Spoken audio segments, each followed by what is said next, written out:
Kabuang 100.18 milyong yuan. Sino po ang magbabayad ng bill? Ano sabi mo, Jian Ning? Anong nangyari sa iyo? Halika rito at bayaran mo na agad ang bill. Bakit ako ang magbabayad? Hindi naman ito ang engagement party ko. Anong sinabi mo, Jian Ning? Ulitin mo nga ang sinabi mo. Ang sabi ko, kung sino ang pumirma, siya ang magbayad.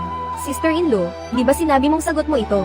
Di ba pumayag ka na? Sinabi na ito ni nanay sa harap ng maraming kamag-anak. Asawa ko, bilisan mo at magbayad ka na.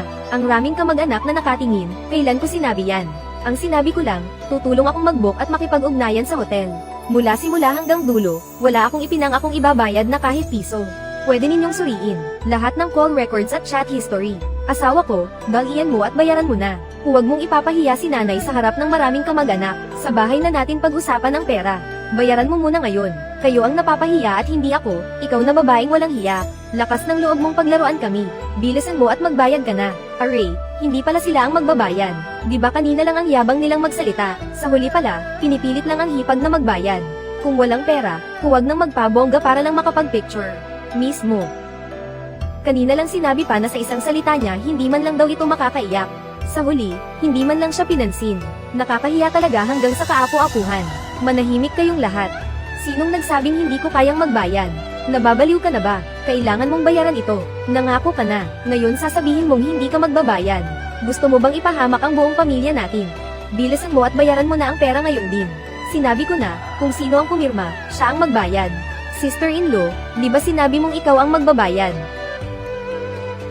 Nangako ka na. Sinabi mong maayos na ang lahat, ngayon bakit ayaw mo nang magbayad? Kung hindi ka magbabayad, anong gagawin ko? Saan naman ako kukuha ng 1.28 milyon para magbayad? Kailan ko sinabing ako ang magbabayad? Sinabi ko lang natutulong akong mag-book, mula simula hanggang dulo, wala akong ibabayad na kahit piso. Ikaw mismo ang pumirma sa kontrata. Engagement party mo ito. Syempre ikaw ang magbabayad. Jian Ning, nababaliw ka na ba? Kailangan mong bayaran ito. Kung hindi ka magbabayad ngayon, huwag mong isiping makakaalis ka rito. Bitiwan mo ako. Napakasama ng ugali mo. Sinadya mo ito, di ba? Matagal mo na itong pinaplano. Para ipahiya ang buong pamilya natin sa harap ng mga kamag-anak. Napakasama mong babae. Engagement party ninyo. Anong pakialam ko riyan? Sister-in-law, huwag ka namang masyadong sobra. Milyon ang sahod mo taon-taon, hindi mo ba kayang magbayad ng higit 1 milyon? Kung hindi mo ibabayad ang perang ito ngayon, hindi ako papayag. Jian Ning, inuutusan kitang magbayad ka na ngayon din. Kung hindi, iiwan ka ng anak ko at makikipagdiborsyo sa iyo. Umalis ka sa bahay namin. Asawa ko, huwag ka nang gumawa ng eksena. Ang 1 milyon ay hindi maliit na halaga. Saan kukuha ng pera si Chen Hao? Dalian mo at bayaran mo na ang bill. Pag-usapan natin sa bahay ang iba pa. Huwag mo namang ipahiya si nanay. Ako pa ang gumagawa ng eksena. Sabihin mo sa akin. Nung pangatlong araw pagkatapos kong magpa-C-section, nung kinaladkad ako ng nanay mo mula sa kama para magluto, tinulungan mo ba ako? Nung kinuha ng nanay mo ang gatas ko para ipainom sa pamangkin mo, at nung pinainom niya ang anak mo ng nakamamatay na gatas, tinulungan mo ba ako? Nakaraan na yon. Bakit mo pa itinataas ang mga luma na yon? Ngayon sinasabi ko na sa inyo, kahit piso, hindi ako magbabayad sa perang ito. Manager, kanino nakapangalan ang pirma sa bill? Kanino dapat sumingil? Kay Ginoong Chen Hao. Sa kontrata ng piging at sa lahat ng confirmation slip, ang pirma niyo po ang nakalagay. Ayon sa batas, ang 1.28 milyong ito ay sagot ninyo mismo. Babayaran niyo po ba sa pamamagitan ng card o transfer? Ako, wala akong pera. Saan ako kukuha ng ganyang kalaking pera? Kapag hindi nabayaran ang bill sa loob ng 3 oras, isusumbong namin ito sa pulisya. Mabuti nga at magdidiborsyo. Pero Chen Mo, nagkakamali ka. Ngayon, hindi ikaw ang makikipagdiborsyo sa akin. Ako, si Jian Ning, ang makikipagdiborsyo sa iyo. Pumirma ka na ngayon din. Jian Ning, seryoso ka ba sa diborsyo? Lakas ng loob mong makipagdiborsyo. Pagkatapos mong makipagdiborsyo, ano ka pa?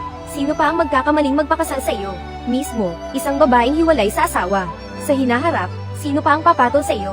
Jian Ning, sinasabi ko sa iyo, yang liit ng sahod mo, pamilya lang namin ang hindi nag-iinarte sa iyo. Mag-isip-isip ka ng mabuti. Ha ha ha. Sige, pakinggan ninyo kung bakit ako nakipag-ayos noon. Milyon ang taon ang sahod ko. Ipinang akong 5,000 lang ang buwan ng sahod ko. Sa loob ng 3 taon, ang hulog sa bahay, hulog sa kotse, gastusin ng buong pamilya, gamot ng mga biyanan ko, luho ng bayaw ko at mga luxury item ng hipag ko. Ako lahat ang nagbayad noon. Umabot sa kabuuang 1.73 milyon. Nung pangatlong araw pagkatapos ng C-section ko, hindi pa magaling ang tahi ko. Kinaladkad ako ng biyanan ko mula sa kama, para paglutuin ko ang buong pamilya. Nabuka ang tahi ko, pero ikaw Chen Mo, nagse-cellphone ka lang sa tabi. Sinabi mo pang nag-iinarte lang ako. Ipinainom ng biyenan ko ang breast milk ko sa anak ng hipag ko.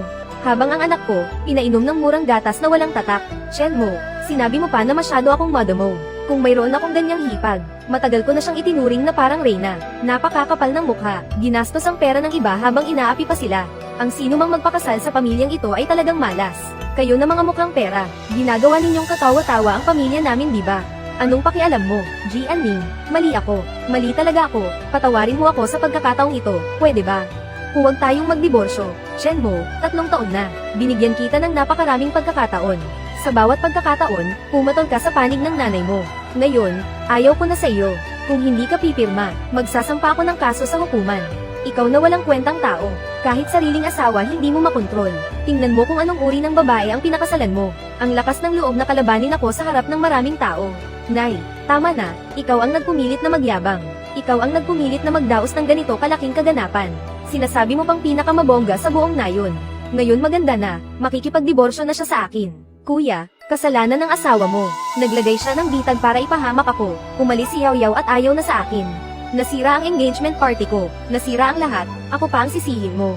Matalo ka sa nanay mo, marunong lang kayong gumastos ng pera. Marunong lang kayong magyabang. Sinabi ko na noong una na huwag nang gawing ganito kabongga. Manahimik kayong dalawa. Anong silbi ng pagsasabi nito ngayon? Mag-isip kayo ng paraan para mabayaran muna ang bill. Ginoong Chen Hao, ang hotel namin ay hindi palengke. Kung hindi mababayaran ang bill ngayong araw, mapipilitan kaming tumawag ng pulis. Pag-isipan ninyong mabuti ang kahihinatnan. Manager, huwag naman po. Magbabayad kami, siguradong magbabayad kami. Maghintay ka sandali, bibigyan ko kayo ng kalahating oras. Pagkaraan ng kalahating oras, alin sa makakakita kami ng pera o makukulong kayo. May 6,000 ako rito. May 20,000 lang ako. Ipon ko mismo ito. Ako, 800 lang ang mayroon ako, 50,000 ang nasa card ko, lahat na yan. Kapag pinagsama-sama, hindi pa umaabot sa 80,000, kulang pa ng 1.2 milyon. Ale. Pautangin nyo kami ng kaunting pera, siguradong babayaran namin kayo. Tulungan nyo kami, bayaw. Umakyat sa puno ang inahing baboy namin. Kailangan ko nang umuwi agad para tumulong, maiwan ko muna kayo. Ano, manggang anak na ang tatay ko, uuwi na ako agad. Hipag, huwag mo akong hilahin.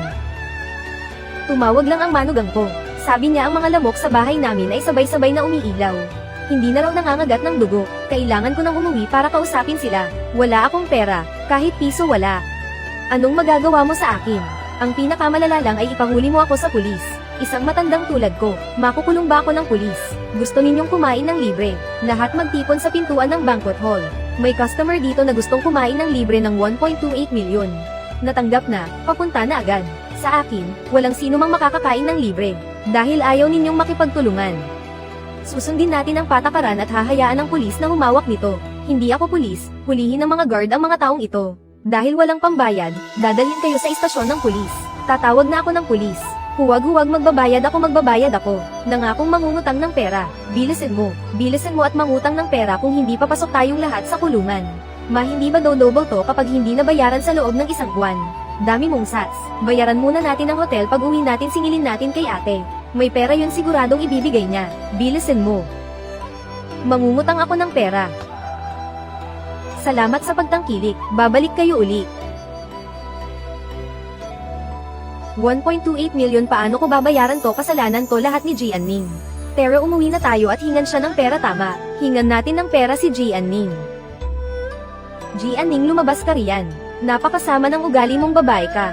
Jianming, sinira mo ako. Sinira mo ang kasal ko, masaya ka na. Jianming, huwag mong subukang magtago ngayon. Tingnan mo kung ano ang ginawa mo sa pamilya natin. Jianming, sobra ka na sa pagkakataong ito. Magkapamilya naman tayo. Kung may reklamo ka, pwede mong sabihin sa bahay. Bakit kailangan mo pa kaming ipahiya sa labas? Alam mo ba kung gaano napahiya ang nanay ko sa harap ng mga kamag-anak? Anong pakialam ko sa mukha ninyo? Sinasabi mong ginawan ko kayo ng bitag. Sino ba ang pumirma sa kontrata? Ang anak mo. Siya mismo ang nagpirma. Sino ang umorder ng pagkain? Ikaw ang umorder. Sa pamilya niyo ang mautay. Ikaw rin ang nagsabing mag-take out ng tig-iisang lobster ang bawat isa. Isa lang ang ginawa ko mula simula hanggang dulo, ang hindi magbayad. At ikaw tinatanong mo ako kung anong karapatan kong hindi magbayad. Bakit naman ako magbabayad? May utang ba ako sa inyo? Ako ang nagluwal sa iyo, Jianming. Huwag na nating pag-usapan ang nakaraan. Ngayon may utang na 1.27 milyon. Double yan kapag hindi nabayaran sa loob ng isang buwan. Ilabas mo ang lahat ng sweldo at ipon mo. Bayaran mo ang utang. Sige kung aalis. Pero isasama ko ang apo ko. Si Yuyu ay dugot laman ng pamilya Cheng natin. Dugot laman ito ng anak ko. Kailangan niyang sumama sa pamilya Cheng natin. Subukan mo lang hawakan ng anak ko. Ang apelyido ni Yuyu ay Cheng at dugot laman siya ng pamilya Cheng. Ibang tao ka lang. Anong karapatan mong angkinin ang anak ng pamilya Cheng? Ibigay mo sa akin ang bata o ulitin ko. Si Yuyu ay 10 buwan kong dinala sa tiyan ko. Hindi pa nga magaling ang hiwa ko sa C-section. Hinala mo na ako pababa ng heater. Nanakawin mo ang gatas ko para ay pakain sa anak ng iba. Dinatasang pulbos lang ang ipinainom mo sa anak ko. Ngayon babalik ka para sabihin sa akin na siya ay anak ng pamilya Cheng nyo. Ako ang nagluwal kay Yuyu. Walang sino mang makakakuha sa kanya bukod sa pamilya niya. Mga kapitbahay kayo na ang maghusga. Itong ginan kong babae. Nung nagpapalakas siya pagkapanganak, araw-araw ko siyang ipinagluluto. Nagreklamo siyang hindi niya gusto ang lasa ng luto ko. At pinalayas niya ako sa bahay. Hindi makaimbak ng malaking pera ang anak ko kaya minamaliit niya. Ngayon gusto niya kaming palayasin sa bahay. Anong kasalanan ang nagawa ko? Nakapag-asawa ako ng ganitong malas na babae. Totoo ba yan? Mukhang kawawa naman tong biyenan. Huwag kayong maniwala sa kanila, araw-araw silang nag-aaway. Tuwing naririnig ko pinagmumura niya ang manugang niya laban sis. Napaka-palmax naman ng taong to, Hello, gusto ko pong tumawag ng security. May taong pumasok ng walang pahintulot sa bahay ko. Nagwawala at ayaw umalis sa bahay ko. Ang address ay, maglalakas loob kang tumawag ng security. Malapit nang dumating ang mga naka-uniformeng security guard. Gusto mo pa bang magpatuloy sa paghiga sa sahig? Sino ang tumawag ng pulis? Ako po, ang mga taong ito ay ilegal na pumasok sa akin. Bahay at ayaw umalis. 3 beses ko na silang pinapalaas. Nagwawala sila sa sahig, at tinangkapan nilang agawin ng anak ko. I-click ang link sa ibaba upang panoorin ang buong bersyon.